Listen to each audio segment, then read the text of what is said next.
রাশিয়ার president Vladimir Putin 2 দিনের সফরে দিল্লিতে পৌঁছালে তাকে প্রটোকল ভেঙে স্বাগত জানান ভারতের প্রধানমন্ত্রী নরেন্দ্র মোদি। উষ্ণ অভ্যর্থনা ও রাষ্ট্রপতি ভবনে গার্ড অফ অনারের মধ্য দিয়ে শুরু হয় তার সফর।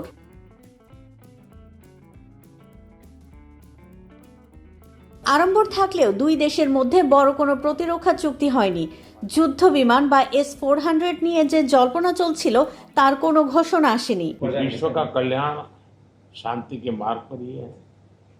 हम सबको मिलकर के শান্তি के रास्ते तलाशने चाहिए। তবে অর্থনীতি ও বাণিজ্য কেন্দ্রিক বেশ কিছু চুক্তি হয়েছে।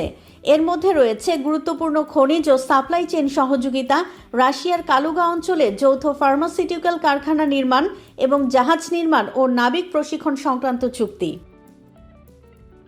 দুই দেশ 5 বছরের জন্য $100 বিলিয়ন বাণিজ্য কাঠামো সই করেছে। পাশাপাশি ভিসামুক্ত ভ্রমণ এবং নতুন শিপিং লেন নিয়েও সমঝোতা হয়েছে। রাশিয়া জানিয়েছে তারা ভারতে নিরবচ্ছিন্নভাবে জ্বালানি সরবরাহে প্রস্তুত।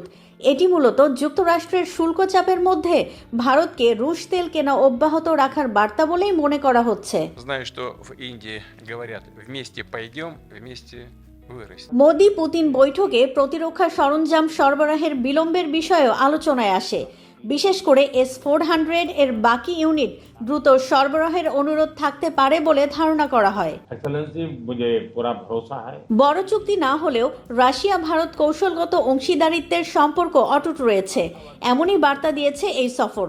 এবারের বৈঠক মূলত ছিল বাণিজ্য ও অর্থনৈতিক সহযোগিতার জোরদারের উপর কেন্দ্রীভূত। Next level, well done, side by side fridge.